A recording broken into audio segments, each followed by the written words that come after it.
Welcome to DealFlow, the place where you can keep track of every single client's journey towards business advisory services and know exactly what to do next. Now, this is for you as the leader of the firm as well as the team members being able to easily see what's going on at any point in time. And DealFlow follows the Kanban Style methodology, where you use columns to identify what stage that the client's at, and then you're able to drag and drop those cards to the next column to show their new stage, and then easily see from the next stage to the right what needs to happen next. So as an example, we have here on the screen that this client that I just dragged to report sent. We need, ultimately, the reason for sending the report is getting a meeting booked in. But if we haven't yet heard from the client and they haven't booked the meeting in using the link that we sent in the email, we can then follow up with a phone call, because we need to call follow up to make sure that they get that meeting booked in. And once that call's done, we then move them to the next column. And then ultimately, once the meeting's booked in, we then move them to that column too. So you get the idea.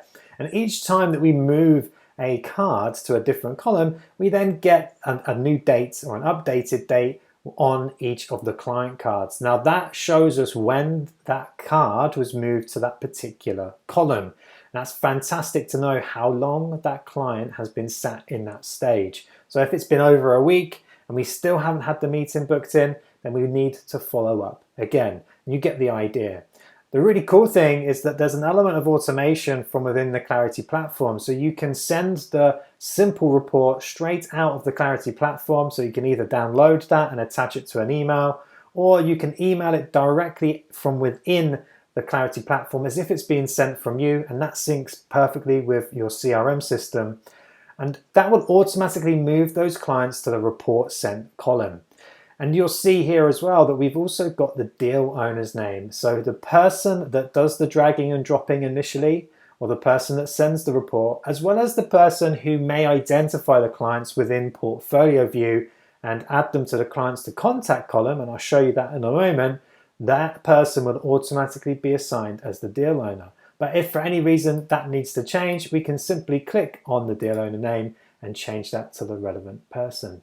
And you can see here too that for every time a report gets downloaded or sent out, we can easily see the profit and cash that is the potential that is being left on the table by each individual client. Now the names of the clients are in blue. That's because they're hyperlinks, so you can click on those and go directly in, into those clients, so that you can have a look to see what's going on with those numbers too. And at the bottom of each column, you can see how many clients are in each column. As we can see, as it adds a few more, it then starts to be able to scroll down and see how many clients are there. And that's the whole point, is to continue to move the client to the right. So once they've had the meeting, they would have had a meeting held. And then you may raise a proposal there and then in the meeting for the client to sign off, or you may raise one later depending on how things are going and your preference within the firm. So you then may add that particular client to the proposal given and enter the monthly fee of that proposal as well as any one-off fees in relation to that client. Now when that fee is 1, you drag and drop that to the proposal agreed column. You get to see a lovely piece of confetti on the screen to celebrate, and then that updates the totals at the bottom of the proposals sections, where you can see the total monthly fees as well as the one-off fees as well. Now, for any reason, if a proposal is declined, or after the meeting, the client, or during the meeting, the client says to you, actually, I don't want an action, I don't want a proposal, I don't want your help, I just want the action plan to get on with things myself, then you can move them to the only action plan sent column. If they've refused or declined the proposal, then you can move them to the proposal decline column. And from here, the same logic applies with the update dates. Or updated date is that if their client's been in within the proposal decline column for say 6 months, then it may be a good time to reach out to see if things have changed. Now you can add a reason here for why the proposal has been declined. There's a few standard ones here. You can edit these to be what you want, but potentially maybe it's timing, it's not the right time, so we can contact the client again, or you and your team can, to get something else booked in and see if now's the right time. And similarly with the action plan being sent only, you probably want to follow up with that client sometime between 1 and 3 months, which you'll agree before you end the previous meeting and get that booked in, and then make sure that that actually happens. So you can follow up, you can see that date of the last time that the client was spoken to in here as well. So that is DealFlow.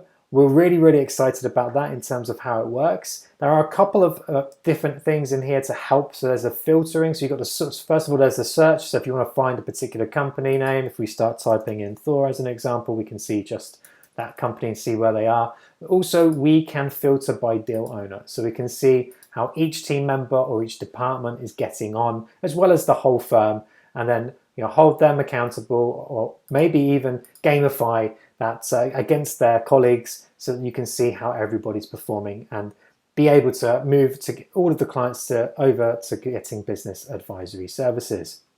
You can also add your own columns. So we've given you here preset columns just to get you started. So clients is where all of your clients will be as the default. Then you have clients to contact, those clients that you've moved to that column. And again, I'll show you how that works in Portfolio View in a moment. The reports sent and so on, as we've already gone through. But what you can also do is add your own column. So let's just call that test 1 as an example. Hit return or hit the tick button, and then we get that column added here. And we can drag and drop this around and put it wherever we want to.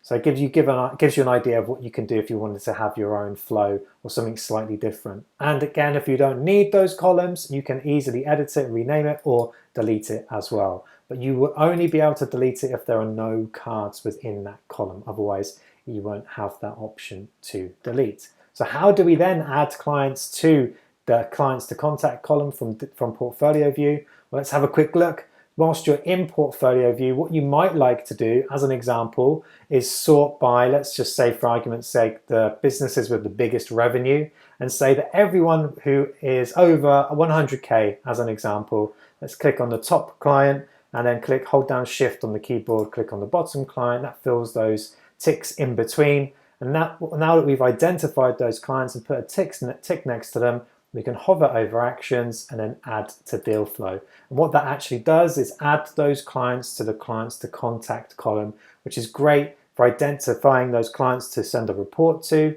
as well as then get the team involved and get them sending the reports out on your behalf. If you want to, you can just send the report directly out from Portfolio View if you know the clients that you need to contact first. But you also have that step in between where you're involving the rest of the team too, in understanding who needs to be sent or spoken to next. Actual revenue is just one way. You might like to sort by the cash gap as an example, so those that have surplus cash compared to what they should have with their core cash target, or those in danger potentially of not having enough cash, those that have a negative core cash gap compared to what they have in the bank to the core cash target. And maybe you might like to identify, so if we improve the key numbers by a small percentage, say 4 or 5%, we can then identify the clients with the biggest potential. So let's say anyone over 20K or 10K, whatever the figures would be for your firm, you can then use that as a means to contact those clients, add them to the clients to contact list, and get the team involved helping you contact those clients. So that's DealFlow. I hope you enjoy using it. It will really help the team keep a track of what's going on within the firm, and we look forward to hearing your success stories